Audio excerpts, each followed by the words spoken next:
Lux presents Hollywood.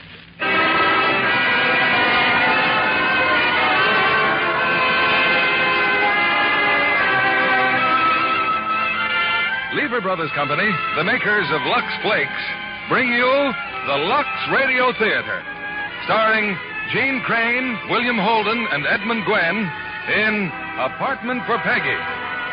Ladies and gentlemen, your producer, Mr. William Keeling.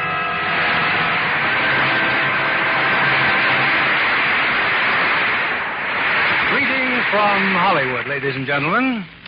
I hope you will stay tuned to this station after the Lux Radio Theater to hear President Truman open the Red Cross campaign. But before that, we have a drama right off the front page. It's Apartment for Peggy, a delightful romantic comedy of the war veterans who've gone back to school and of their wives blithely rearing babies in trailers with complete confidence in tomorrow's America. Faith Baldwin wrote the story. 20th Century Fox produced the picture. And our stars are the same trio who made the film one of the best-liked comedies of recent months. Jeanne Crain, William Holden, and Edmund Gwenn. There are thousands of modern pioneers like the one Jeanne Crain plays tonight, and they're scattered on campuses from Maine to California. Like other homemakers, they've discovered Lux Flakes. And when they choose Lux Flakes for their households, they're making the right start. Now, Apartment for Peggy and Act One, starring Jeanne Crain as Peggy, William Holden as Jason, and Edmund Gwenn as Professor Barnes.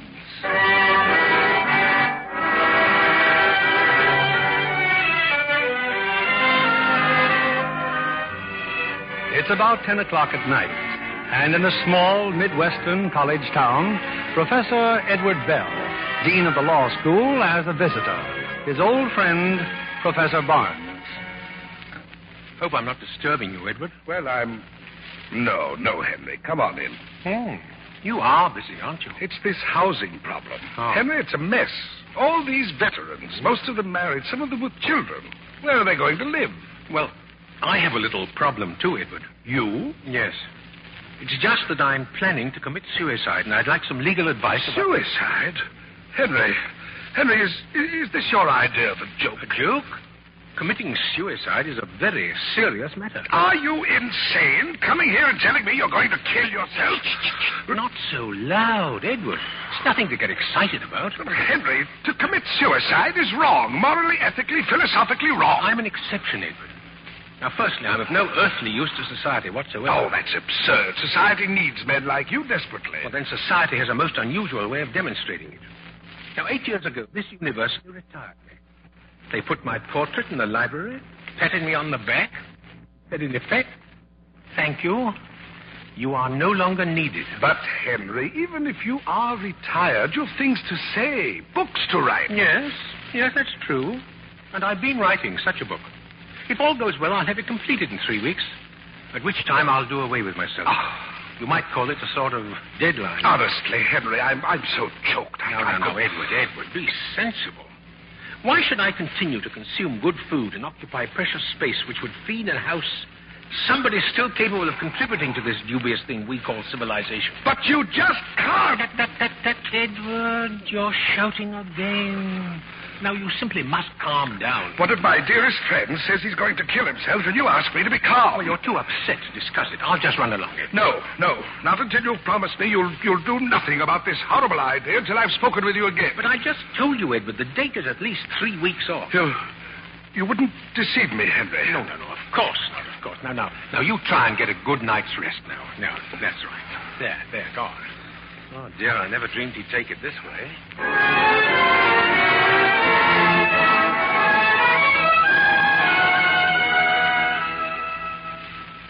Of course, Edward told me.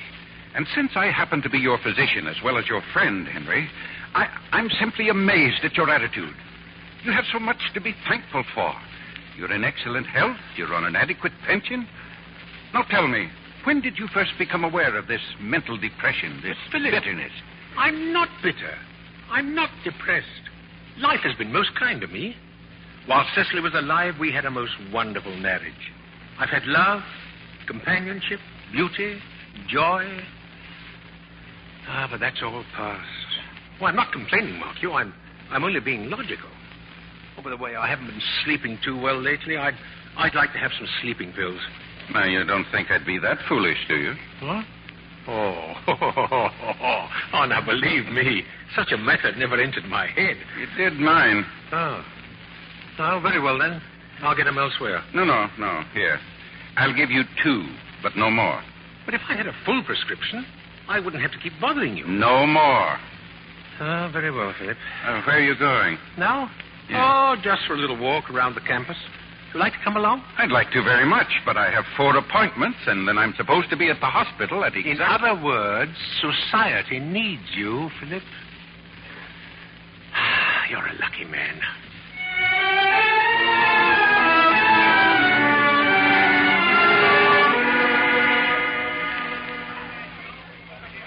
Mind if I share the bench, Pop? Huh? Oh, no. Gee, I'm sure glad this bench is here. Do my feet hurt? Well, I don't wonder in those shoes. Oh, it's not the shoes. I've been looking for an apartment. Jason and I are simply going nuts. Apartment? Jason? Uh-huh, Jason's my husband. We're going to have a baby, too. Baby? How old are you? 19.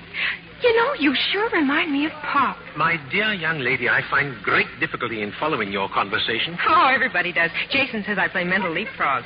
Who is Pop? Your father? Grandfather. Oh, that's always the case. I either look like somebody's baby or somebody's grandfather. Oh, but that's the nicest thing I could say about anybody. Pop was a wonderful guy. He died just before Jason and I got married. Oh. Well, your husband, is he a student here? You can say that again. Gee, he's a wonderful guy. Oh, I bet you think I'm wacky raving on about my husband. Oh, much more laudable than raving about someone else's husband. You are like Pop. You know, I like you. Oh, thank you. I'm afraid I'll have to be... And if you know of an apartment or a basement or a kennel, oh, honest, I'd love you till my dying day. Of course, it can't cost too much because I'm not working anymore. All we've got's Jason's GI allotment, and, you know, that isn't an awful lot. No, where are you living now? In one of the trailers. But we've got to get out because Virginia's had her baby. With a boy and weighed 8 pounds and 2 ounces. Forgive me, but I just don't understand why you should be homeless because some infant weighs over 8 pounds. Well, you see, when Virginia went home to have her baby, Clyde moved in with Jack Hoyt and let us have their trailer. But now Virginia's coming back, so we've got to get out by Saturday. Oh. For a moment, it sounded as if you could have remained if the baby had weighed only 7 pounds. Well, I can only suggest you consult the housing administrator. Him? Oh, I don't think the old creep even looks at the application. Young lady, I am not familiar with your usage of the word creep. Professor Bell is a most conscientious man and a friend of mine. A friend of yours? Yes. You mean you've got suction over there? Suction? Pull, drag, you know. If you're suggesting that I use my influence, the answer is no. Oh. However, I'll call Professor Bell and acquaint him with your predicament. Oh, thanks. Gee, I haven't even introduced myself. I'm Peggy Taylor. How do you do? I'm Dr. Barr. A doctor? Oh, well, then you can tell me. Some mornings I wake up and I feel like I swallowed a bucket of worms, and yet other times... No.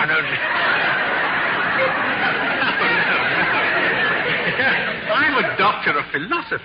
I once taught here. You know, you smile just like Pop, too. You should smile more often.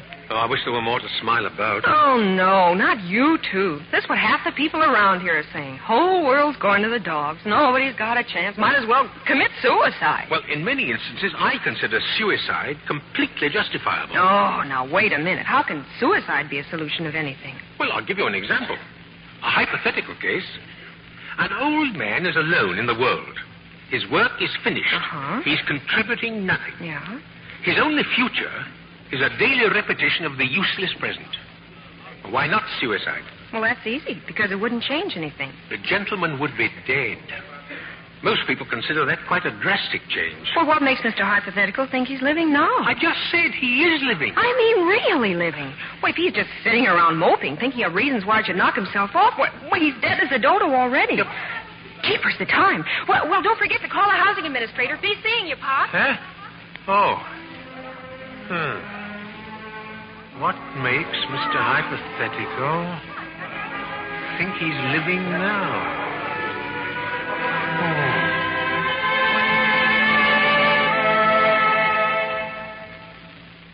And I wouldn't be seeing you you now, Mrs. Taylor. Professor Barnes hadn't asked me to. He recommended me, huh? See, I told you he was a friend of mine. Even if he were your own father, I'd be just as helpless.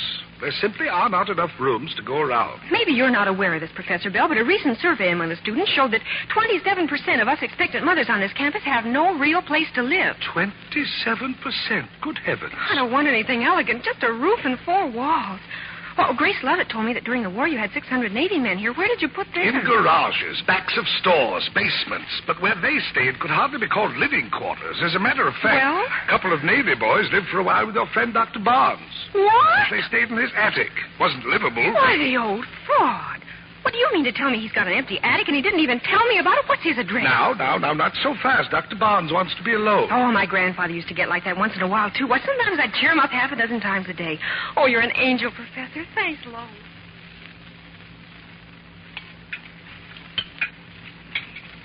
Sorry I'm late for lunch, honey. Well, how do you feel? If I were having twins, I'd feel twice as good. Oh, you're wonderful, Peggy. In a couple of days, we'll be out on the street, but you Jason, maybe we won't be out on the street. I've got a prospect. Oh, sure, I know. It's an old phone booth, and we only have to share it with 4 other couples. It's an attic. An attic. Great. You know why I was late just now? Professor Collins wanted to talk to me. He said if I come back to school next year... If you come back, you mean when you come back. Well, there's plenty of time to talk about Oh, that. no, sir. We'll talk about it right now. If you think for one little second after all we've Well, done... let me tell you what Collins said, will you? He said if and when I come back to school next fall, he thinks maybe he can wangle me a job as a teaching assistant. Jason! Well, just a minute. You know what a teaching assistant gets? They pay him off in box Oh, toys. I don't care if you have to pay them. They want you. It's a start. Yeah. Then on the way here, I stopped by the post office. Got a letter from Bill Dudley. Bill Dudley's a dope. Bill Dudley happens to be averaging $150 a week selling used cars. And he thinks he can get me a job at the same place. So what? Well, do you know in a recent survey, 64% of all the used car salesmen said they wish they'd gone into some other field. You made that up. You're always making up statistics. Why? You'd be surprised how many arguments I win with my statistics. I get in a spot and I just say 36% or 400 million. Nobody ever bothers to check up. They just say, my, I never realized it was that much. Then when I walk away, they think I'm very smart. And a little wacky, too. Come to think of it, you're completely wacky. But don't ever get sane, darling. Don't ever change. Jason, my husband wants his coffee. The heck with him. Let him wait.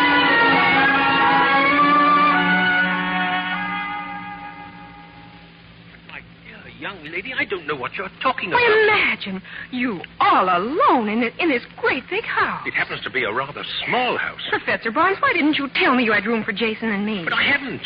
No one could possibly live in that attic. What about during the war? Well, that was an emergency. Well, what do you think this is? They stayed up there for just 1 week. Months later, those 2 boys wrote to me from Iwo Jima. They said life there was terrible, but not nearly as bad as my attic. I'll bet they never lived in a trailer. All right, all right. Now, come on upstairs. I'll show you the attic.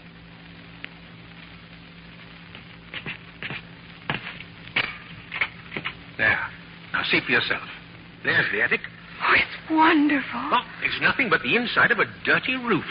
Too cold in winter, too hot in the summer. It's utterly impossible.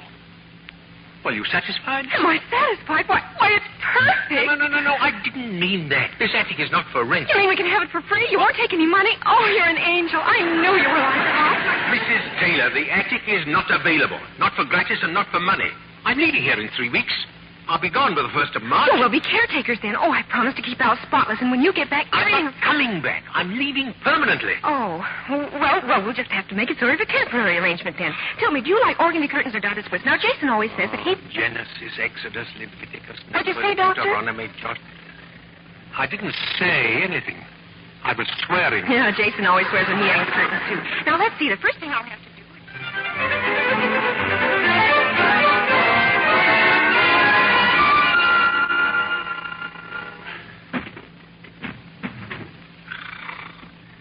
Fine thing when a man can't write in his own house. Oh, this is ridiculous. It's... Mr. and Mrs. Taylor! Can't you please be a little quiet? I'm trying to... Oh, no, the lights have gone out. Oh. Who turned the lights up? Oh, Genesis, Exodus, Leviticus, Numbers, Deuteronomy, Joshua, Judges, Ruth. I'm down here. On the first floor. That's exactly where I am, on the floor. Gee, I'm awful sorry, Pop. I think we blew the lights out. We blew the lights out. I told you it wouldn't work. No, I asked you. I had one of those three-way plugs. It took 2 extension cords, all right? But when I tried to put in the third one, something went... Now, wait a minute. What did you have on the other ends of those 3 cords? You had 3 more 3-way plugs. You had a 9-way plug, that's what you had. Well, there are some candles on the mantel, if you don't mind striking a match. Oh, sure, Professor. There we are. I guess your lights blow out all the time, huh? The lights never blow out. So why do they call it a 3-way plug if it won't take 3? Why don't they just put a sign on it and say, you can use these 2, but this one is for decoration or something? Look, it will take 3, but you had 9. Oh. Yeah, oh. Well, it's easily fixed. Where's the fuse box? Fuse box? Oh, well, I guess it's one of those thingamajigs on the kitchen porch. Oh, let me borrow one of these candles. Yeah. You know, it's really a good thing this happened. You should always know where the fuse box is and inspect it regularly. Oh. Why, do you know that 22% of all fires in homes are caused by worn-out fuses? You don't say. My, I guess it was a blessing in disguise then, eh? The basement lights are still working, but I can't find a fuse. Oh, he can't find a fuse. Well, I'll go down to the drugstore and get one. Drugstore? Young man, you don't buy aspirin from an electrician, do you? Well, any place that sells tires on credit is bound to carry a fuse or 2. I'll be right back, honey. Gee, Pop, this is a pretty room. Yes. Yes, it was our living room. But I do think the sofa would look much better closer to the window. Look, I'll show you. My dear young lady, this room was decorated and arranged by my wife. She was a woman of great taste and culture, and to me, this room reflects her character. Also, it represents a portion of my life during which I was most happy. It will not be changed. Okay, Pop, okay. I'll move it back. Thank you. Shall I light the fire? It'll give us more light. Oh, well, it might be rather nice. I'll do it. Who's this, Pop? This photograph, I mean. Oh, it's my son. Where's he now? Dead. The war. Oh, this war? No, the other one. But aren't all wars the same? That's what Pop always said, and ain't it the truth? Do you mind if I play the piano? Oh, no. No, my dear, I'd rather enjoy it. Oh, I'm not very good, really. Huh?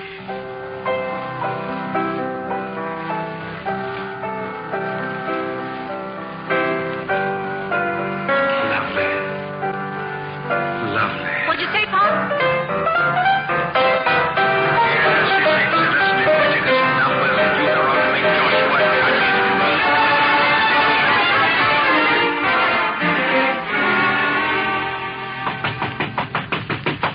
Hey, open up, I'm back. I'm coming. Wow, what's this? It's a dog. Come on in, boy. Come on. Peggy, look at him. Who does he remind you of? Nicodemus. Whoa! Well, look at him, Pop. I had a dog exactly like this once. He came to our door one night, so Pop called him Nicodemus, because like in the Bible, Nicodemus came to... Well, Jason, who does he belong to? Well, that's a wonderful part of it. Nobody. Druggist says he just hangs around the store. You mean we can have him? You may not have him, at least not while you're in this house. There are too many distractions here already. I'll teach him not to bark. Oh, I promise. Yeah, don't worry, Professor. She has a way with dogs. Good. Then let us show him the way out of here. Oh, Pop, please. At least for a couple of days until I can find a home for him. Very well, very well. Then fix the lights so I can at least see what the beast looks like. Oh, sorry. Does he have to make all that racket? What's the matter with him? Oh, it's nothing. He probably just smells the cat. Cat? Do you mean to tell me you have a cat up there? Oh, sure we have. We have one in the trailer. We have mice. There are no mice in this house. Oh, wouldn't be too sure about that, Pop. I think I saw one in here before. Young woman, if you saw a mouse, you brought him along, too. And if you have any statistics on mice, you can just... Oh, a telephone, Pop. Want me to answer? Well, if you just direct your attention to keeping that dog quiet... Hello. This is Philip, Henry. What are you mad at? Oh, Philip, I'm sorry. Did I interrupt your writing? I was just curious about what Edward told me.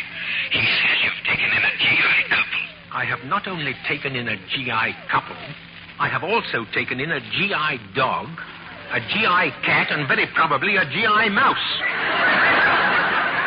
And you can tell Edward if he's any friend of mine, he'll find me a room to live in.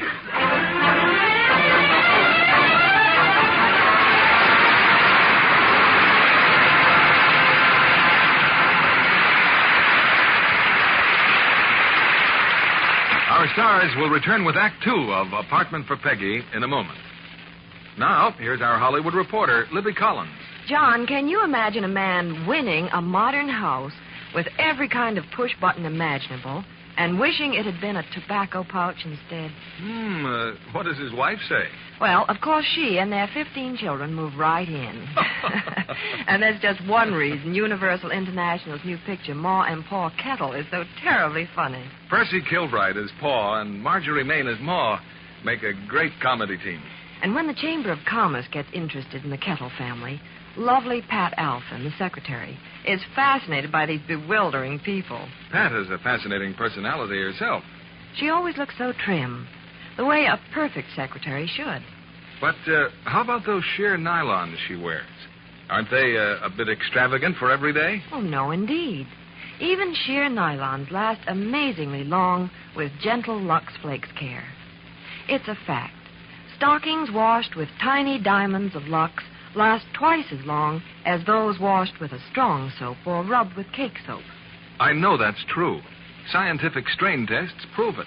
The tiny Lux diamonds are wonderful. They bubble up into thick, billowy suds the minute water touches them. And the suds are so rich and creamy, they float out soil in a jiffy. Yet they're ever so gentle. Your hands tell you that. And here's more proof how safe they are for stockings. Over 90% of the makers of stockings recommend Lux Flakes. Now, our producer, William Keeley. Act Two of Apartment for Peggy, starring Jeanne Crain as Peggy, William Holden as Jason, and Edmund Gwenn as Professor Barnes.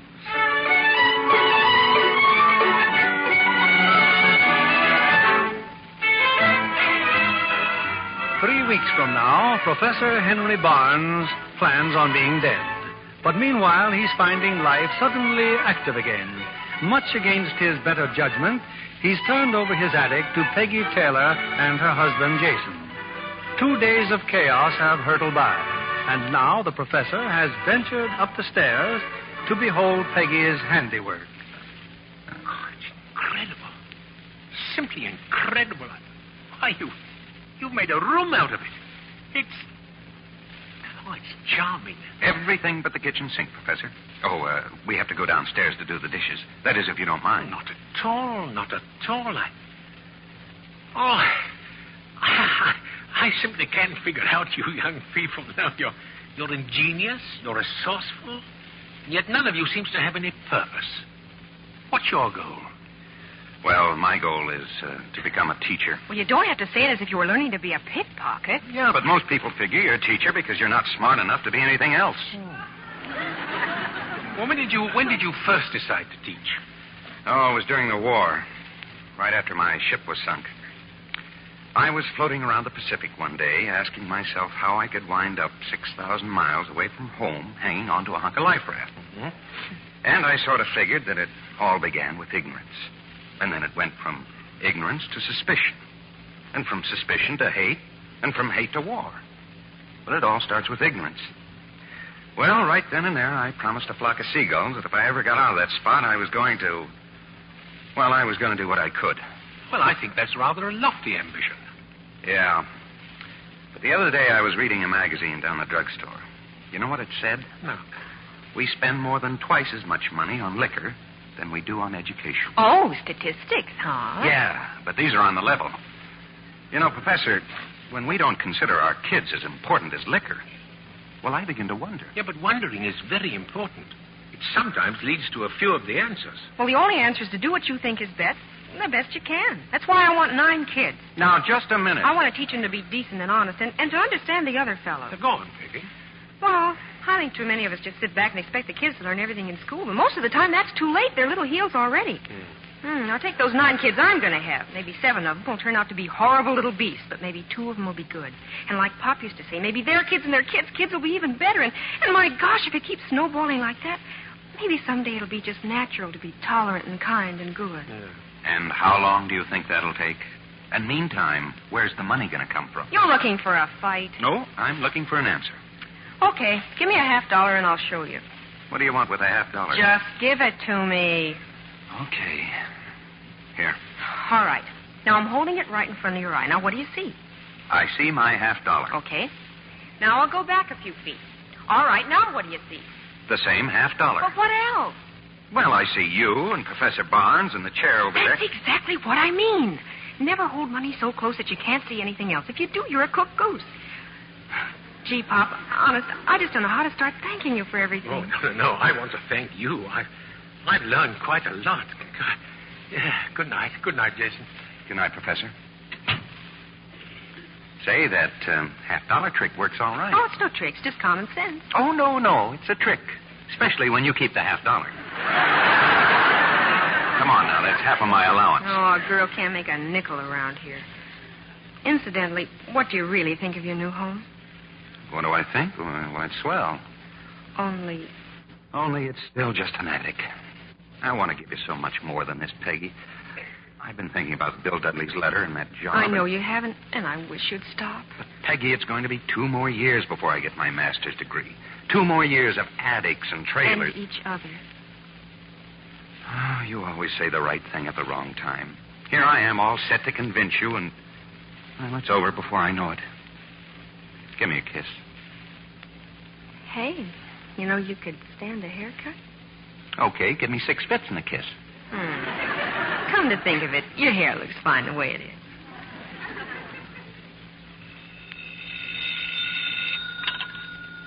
Hello?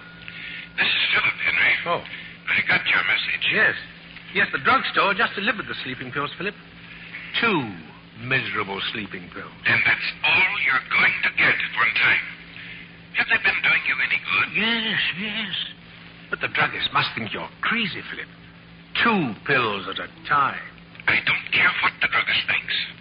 I'm just not going to be a party to your insane idea of doing away with yourself. Well, may I have some more pills on Thursday? If you think you'll still need them. Oh, I shall, Philip, I shall. I'm trying to finish my book, and unless I get adequate sleep... All right, Henry, all right. 2 more pills on Thursday. Oh, thank you, Philip. Bye. Oh, poor Philip. I hate so to deceive you. I'm saving the pills, Philip.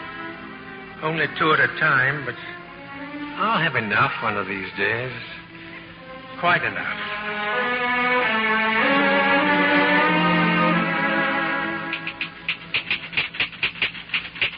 Jason, he kicked me. The baby just kicked me again. Well, why didn't you call me? I did. Oh, gee, he stopped now. Oh, go to sleep, honey, please. Incidentally, you didn't take your pills, did you? Pills? Now, look, how much trouble is it just to take a simple little pill? I ran out of them yesterday, but don't worry, I'm not anemic. Well, the doctor said to get some more. Well, why didn't you? Well, I just forgot. How much they cost? Well, around $5, but the reason that I didn't... You didn't have the money, did you? Oh, stop looking so serious. Your allotment check will be here in a day or so, and then... Oh, it's no good, Peggy. It won't work. What are you talking about? It's time for me to stop this nonsense and get a job. But you've got a job, an important job. Wait, you're going to be a teacher. Yeah, and how am I doing it? By making you live in a place when guys on relief do better. Oh, darling, please. You're just tired. You bet I'm tired. Tired of feeling guilty. Tired of watching you make a $1 bill do the work of 10. It's not just the pills. Last month we had to wait for my check before we could get your teeth fixed. And the month before that, we had to leave your shoes at the shoemaker's for a week because we didn't have the money to pay for them. I haven't complained, have I? Oh, no, you haven't. You're wonderful, darling, and you deserve so much better than this. And I want to give you everything but that... I've got everything. Everything I want. Oh, but don't you see what I'm talking about, Peggy? It's tough enough getting along with just the 2 of us, but when the baby comes, well, it just won't work. Look, when we came back here to school last fall, I wanted to talk things over with you, but you were so happy that I just... Well, why don't you say it, Jason? You don't want the baby, is that it? Oh, Peggy, I didn't say that I... You didn't have to say it. Oh, Peggy, darling, please. I didn't mean it that way. Honest, I didn't. Go away. Just let me alone. Let me alone.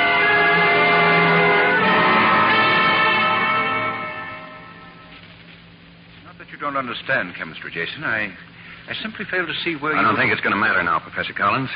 I'm going to quit school. In a few weeks, my wife's going to have a baby, and we're living in an attic, and we can't even have it. He's been nagging you or something? No, sir. And you mean you're just quitting? I don't think that's quite fair, sir. I told you I'd try and get you that teaching job. It won't pay enough. It won't pay enough. Well, maybe it's just as well you do quit. Feeling the way you do, you wouldn't make a very good teacher. Excuse me, Professor. You have a Jason Taylor in your class? I'm Taylor. You want it right away, Taylor. At the hospital.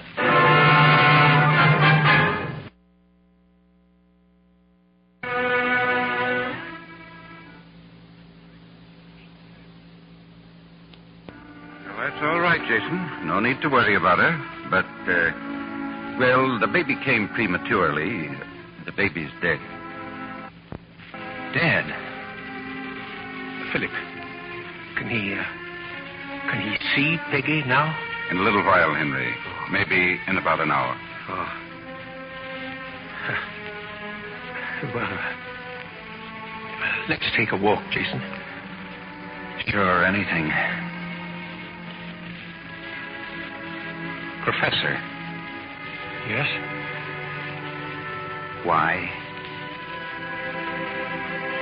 Why?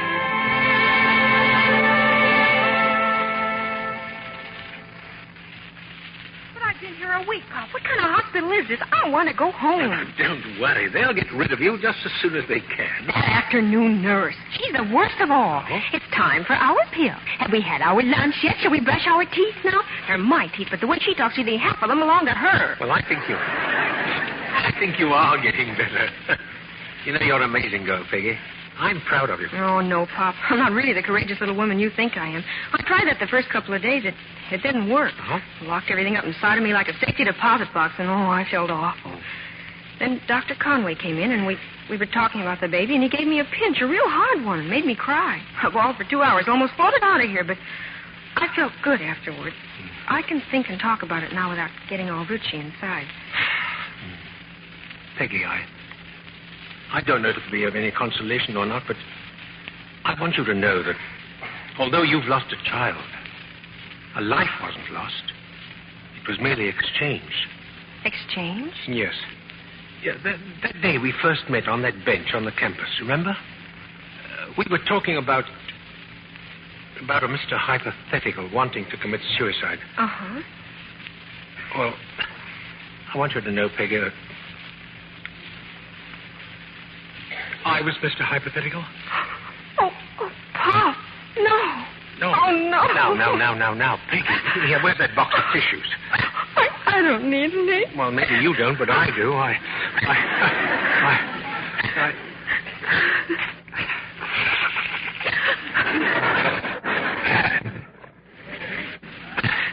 Now, I feel like one of those twice-born people Henry James wrote about. Through you and Jason, well, I've learned that despite all of my fancy degrees, I was never an educator, only an instructor. Oh, now, wait a second. No, you wait a second. It's the same as that $50. I held up the book too closely. An educator isn't one who gives lectures and examinations, but someone who lights up dark places, and that can happen anywhere, and never too soon or too late. My hopes are your hopes now, Peggy. And with you and Jason to help me, Here I go again. Now.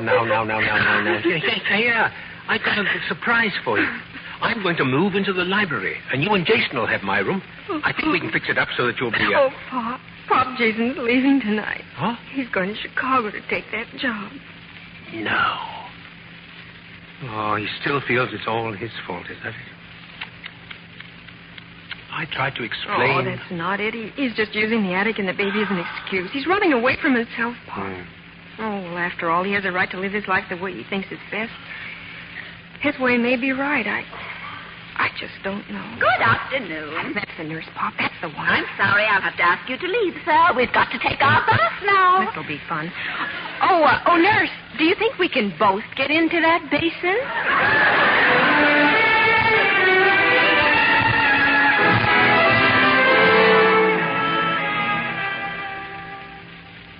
Here, Philip. Peggy's been home from the hospital for over a week. What's wrong with her? Why doesn't she get better? But she is better. Physically, she's fine. She misses her husband. What's he doing in Chicago? Selling used cars, working for some fellow called Careless Carson. Dr. Conway. Why, look, it's a letter from Jason from Chicago. For heaven's sake, woman, don't scare me like that. Oh, it's a letter. Oh, Pop, it's wonderful. Look, a money order for $50, and he's found a cute little apartment, and his job gives him plenty of spare time, so he can take some courses at night and get his credits just the same. Of course, it'll take a little longer that way, but you know that 41% of all GIs who... Well, my dear? Oh, I'm such a rotten liar. The letter's from Jason, all right, but not one word about coming back here. Oh, I wouldn't mind if only he were doing what he wants to do, but, oh, I know he's not. Well, I guess you can't expect miracles in a couple of weeks, can you? It'll all work out somehow. Peggy, it's time for me to pinch you again. Peggy. Right where you are, Henry. Let her go. I've sat where I am too long. You tell Peggy I'll be back tonight. Tonight? But where are you going? To Careless Carson's used car lot. I'm going to Chicago.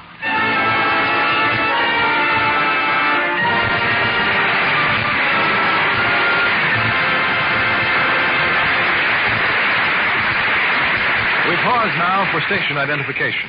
This is CBS, the Columbia Broadcasting System.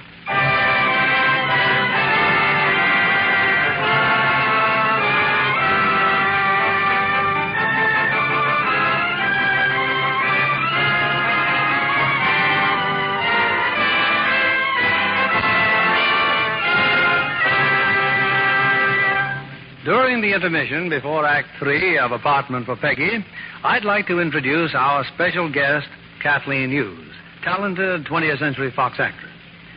Kathleen, I understand your training includes a study of wardrobe problems. Do you think that you could visualize a character from just seeing clothes for the part? I certainly do, Mr. Keeley. Clothes can express character just as much as a gesture or a hairdo. A perfect example is the difference in the negligees worn by the three girls in Letter to Three Wives. Let's see. Jeanne Crain plays a wholesome young girl not accustomed to luxury. So she wore a simple flower dressing. But not Linda Darnell, the ambitious gold digger. Hers is distinctly glamorous, I remember. What about Anne Southern, the career girl? A simple tailored robe was a perfect selection for her. But the wardrobe mistress told me that all three of the negligees worn in Letter to Three Wives had one thing in common that will interest Mr. Kennedy. All of them were Luxable? That's right, Mr. Kennedy. Well, smart girls everywhere use Lux Flakes for pretty slips and nighties, so they're right in character, too. The negligees looked lovely all through the picture. Naturally. Gentle Lux Flakes care keeps undies color fresh and new-looking 3 times as long. Tests prove it, you know. That's why it's foolish to risk wrong washing methods that may fade colors or weaken fabrics. Lux Flakes seem especially easy to use these days. Aren't those tiny diamonds of Lux wonderful? The minute you turn on the water, the suds billow up in a flash. Thick, rich suds that last and last. Soil floats right out.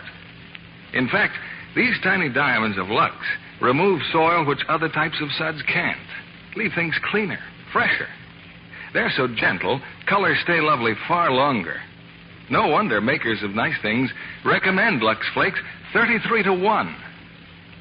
Thank you for coming tonight, Kathleen Hughes. It was nice being here. Here's our producer, William Keeley. The curtain rises on the third act of Apartment for Peggy, starring Jeanne Crain as Peggy, William Holden as Jason, and Edmund Gwenn as Professor Barnes.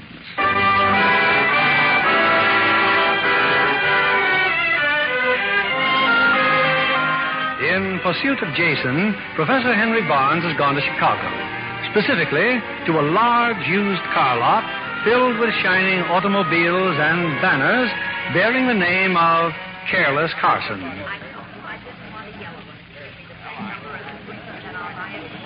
Hello, Jason. Oh, Professor Barnes. How's Peggy? She's worried, Jason. Why haven't you sent for her? Oh, I will eventually, Professor. It's just that right now, every time I think about her, I feel as guilty as if I... Is that why you haven't even telephoned?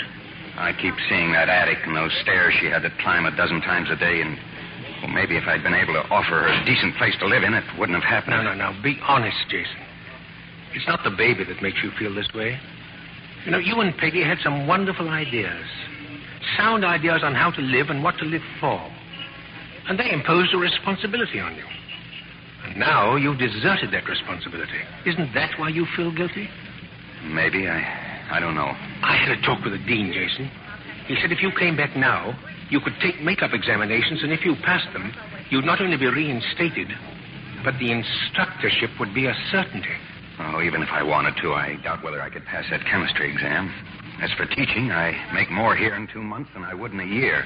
Is that so important? Yes, I think so. Look, Professor, I've got a line on an apartment. It has 4 rooms. You can walk around in it. It's a place where a fellow can live with his wife without feeling that he's letting her down. Now, is it so wrong to want to feel that way? No. No, but I thought you once promised a flock of seagulls you were going to teach and try to help people be more understanding. Sure, and lots of others made promises, too. When I got out of the service, there were millions of them. This time it was going to be different. But why should the finger point only at me? Why is it my responsibility? Well, simply because you realize that it is a responsibility. Not enough people do. Yeah, but I think I've got a right to ask the same question everybody else is asking. What do I get out of it? Well, if you're a teacher, you'll be underpaid, taken advantage of, and be at the mercy of the trustees. If you adhere to the educational status quo, you'll be considered archaic. And if you have any progressive ideas, there's no telling what they'll call you. You'll write a book or two which no one will read, and just when you're beginning to enjoy all this, you'll be retired. That's really something to look forward to. Yeah, but strangely enough, if you don't outlive your usefulness, you'll be happy. You'll leave a few people here and there through the years a little more enlightened than when you met them. You'll feel that you've made a contribution. That's all you'll get out of it. And it's not enough. You know, I find it singularly curious, Jason, that if a doctor tells us that peanut shells are good for us, we eat them. If a chemist maintains that one gasoline is better than another, we use it. We're guided by experts on everything, from breakfast cereals to foreign policy, and yet, on the most important thing of all, how to live, we pay no attention. Now, ever since man began to think, great minds have been telling us that the pleasure in living is in helping, that happiness comes from a simple, useful, constructive life. But yet we call all this advice infantile, impractical, and hopelessly idealistic. Oh, Taylor. Don't you see, Jason? Hey, Taylor just came in, Taylor. As soon as you're finished, he wants to see you. I'm finished now. I'll be right there. Goodbye, Professor. Thanks for dropping over. Yes. Yes, Jason. Yes, Goodbye.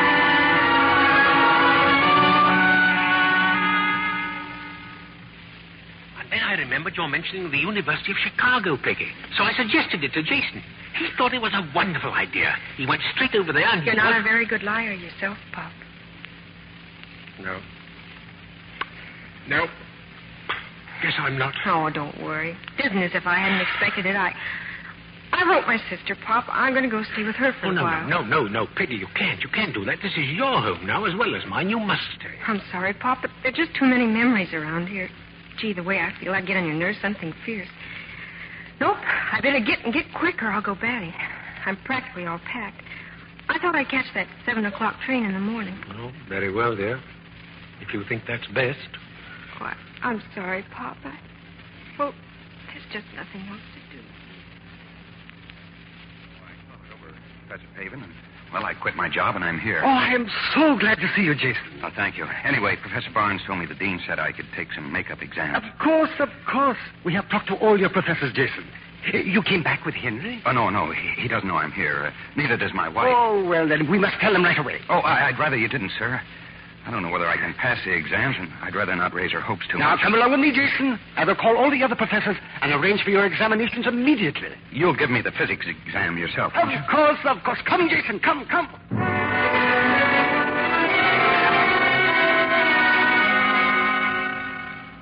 Doing the best I can, Professor Pavin. It's just the way you keep looking over my shoulder. Oh, you will forgive me for distracting you, Jason. That's too bad.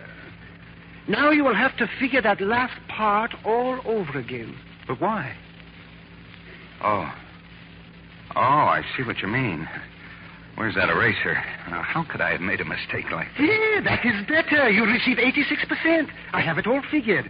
That is all, Jason. Into Professor Jensen's office now. Mathematics, Jason. Mathematics.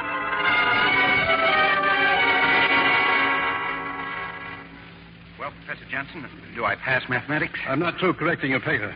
Now, let me see. And find the period of vibration in both spheres. Yes, this is correct, Jason. Absolutely correct. But, Professor, that's the question you're marking correct. My answer's on the other side. Young man, I have been correcting examination papers for 22 years. Kindly allow me to mark it my own way. Jason, shh. I think you are going to pass. You receive 84%.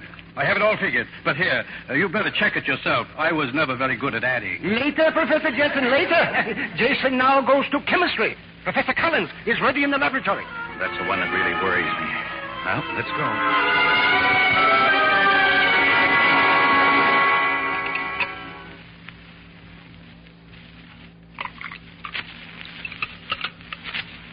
Well, don't take all day with it, Taylor. Nervous, Taylor? Just leave it there. Snooze set up over here. Try it again. Yes, sir. You were in the Navy, weren't you, Taylor? Yes, sir. What sort of duty? I was on the Vincennes till she went down, and then later... That was a little tough. I was on the Boston. Oh? Well, I guess that wasn't exactly a picnic either. Nothing worthwhile ever is. Yes, sir. I'm just beginning to find that out. Don't worry, son. Now, finish that formula. You're doing fine. I am? I'll be in Professor Pavin's office. Just telephone when you're finished. Oh, incidentally, a couple of your friends are there, too. Dr. Conway and Professor Bell. Of course we're doing the right thing. Well, Jason has to pass. For his sake, for Peggy's sake, for Henry's sake. Besides, it isn't as if he didn't know his subjects. He does know them. Yeah. Under normal conditions, he would pass easily. So we just have to help him. That's probably Taylor now. Oh, yes. Hello? Professor Payton, is Dr. Conway there? Dr. Conway? Yes, he's here. It's for you, Doctor. Hello? This is Peggy, Doctor. Peggy? Oh, something terrible has happened. It's Pop, Doctor. Professor Barnes. He's swallowed a bottle of sleeping pills. Sleeping pills? Henry? I don't know how many there were, but he's... I'll be right over, Peggy. How many did he take? Oh, this is awful. He took 16. Good heavens. How do you know? I gave them to him. You? But why, Philip? Why? If I hadn't, he would have gotten them someplace else. You gave him sleeping pills, knowing Henry's talked of suicide. But don't just stand there. He may be dead. No, Edward, I doubt it. I gave him those pills, yes, but only 2 at a time. Didn't it occur to you that he might save them up? Yes, I was positive he was doing just that. But you kept on prescribing them. Oh, you fool, you blithering fool. Edward, they were not sleeping pills. But what kind of pills were they, then? Harmless, Edward. A little annoying, maybe, but harmless.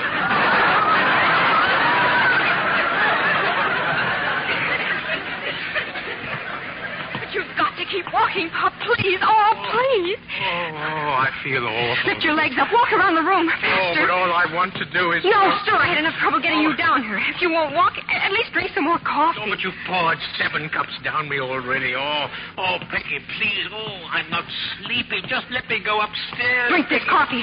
Mrs. Landon, make another pot. Oh, no. Not her coffee, Peggy. No. I'd rather die, really. Come on, Pop. We've got to walk. Oh, Peggy? Jason, you're back home. Oh, darling. Oh, Jason, I love you, but we haven't got time for that sort of thing now. Pop's taking a whole bottle of sleeping pills. What? Well, what'd you do that for? Because you 2 left me, that's why. Well, how do you like that? So you're going to pick up your toys and go home, huh? You ought to be ashamed of yourself. You're slowing down, Pop, faster. Oh, where's Dr. Conway? Professor, this morning you told me about my responsibilities. What about yours? You've got what millions of people are begging for, education, knowledge.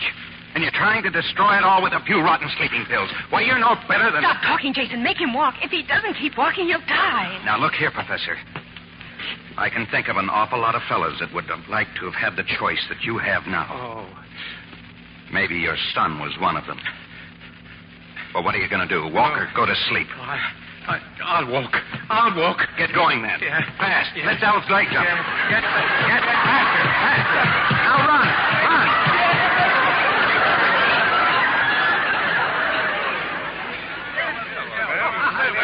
Well, Jason, where's the patient? Oh, he's better, thank goodness. Peggy took him upstairs. Hey, what is this? We just brought our musical instruments along, Jason. You see, we have a string quartet, and Professor Barnes is our viola player. And we have not practiced for a long time. Well, let's get set up, gentlemen. Oh, wait a minute. I don't get it. Doesn't he have to go to the hospital? Oh, those sleeping pills were nothing more than... Well... Uh-oh. That's a fine trick to play on that nice old guy. Incidentally, Jason, you will start regular classes tomorrow morning. You have passed chemistry, too. I did. Oh, gosh, wait till I tell Peggy. Jason, do you know what? Oh, good evening. Hello, Jason, Peggy. I'm going to have a baby. You're what? I mean, I've been thinking it all over, and I think we should have one. And then 8 more, God willing. And do you know something? 27% of all women who... Yeah. We know all about it. What's the matter with everybody? Can't you wait for your viola player? Oh, Henry. Hello. Yes, that's for you, Dr. Philip Conway. I'm filing charges against you in the morning for malpractice of medicine.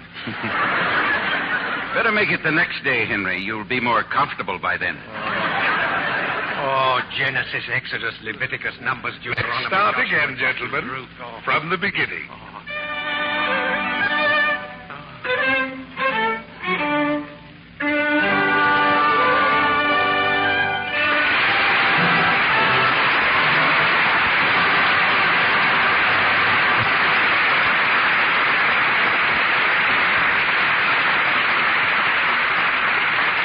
Stars will return for their curtain calls in a moment.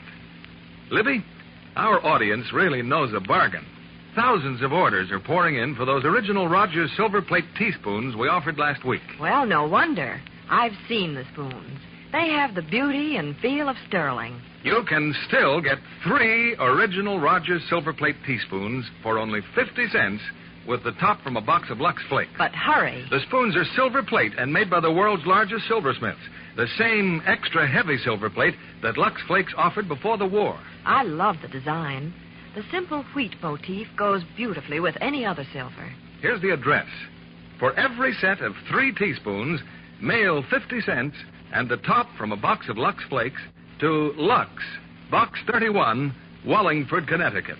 With your spoons, you'll get an order blank so you can send for matching pieces. Imagine, you can build a service for 6, 39 pieces for only $10.25 with Lux Flakes box tops. I'll repeat that address. Send 50 cents with a Lux Flakes box top to Lux, Box 31, Wallingford, Connecticut. This offer is good only in the continental United States, including Alaska and Hawaii, and is subject to all local and state regulations prohibited by law in Montana. Back to our producer, Mr. William Keeley. And here, once again, are the stars of a charming play. 3 charming people: Jeanne Crain, William Holden, and Edmund Gwenn.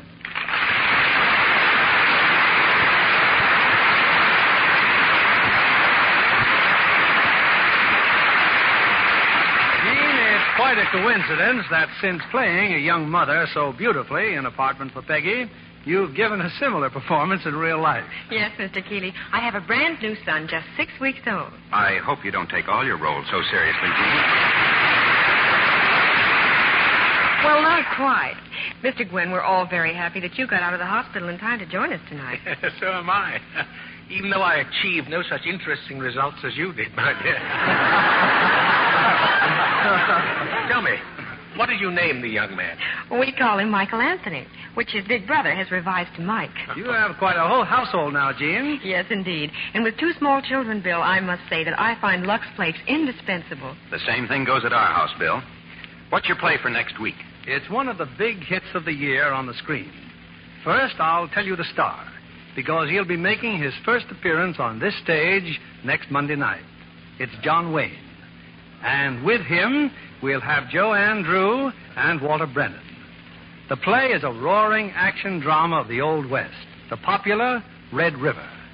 And it's great entertainment for everyone in the family. We'll all enjoy that, Bill. Night. Good night, and thank you all.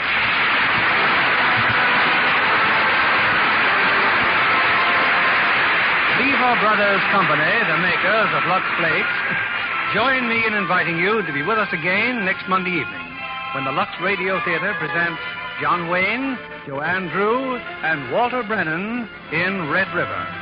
This is William Keeley saying good night to you from Hollywood.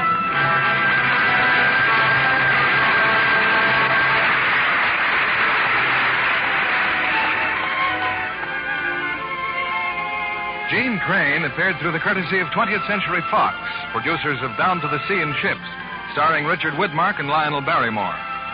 Edmund Gwenn appeared by arrangement with Metro-Goldwyn-Mayer, producers of the Technicolor picture Little Women, starring June Allison and Peter Lawford. William Holden will soon be seen in Paramount's Technicolor production Streets of Laredo. Heard in tonight's cast were Griff Barnett as Dr. Conway, Alan Reed as Bell, Bill Johnstone as Collins, Howard McNear as Paven, Herbert Butterfield as Jensen, and Eddie Marr, Eleanor Audley, Gil Stratton Jr., and David Light. Our play was adapted by S.H. Barnett, and our music was directed by Louis Silvers. And this is your announcer, John Milton Kennedy, reminding you to join us again next Monday night to hear John Wayne, Joanne Drew, and Walter Brennan in Red River. This is CBS, the Columbia Broadcasting System.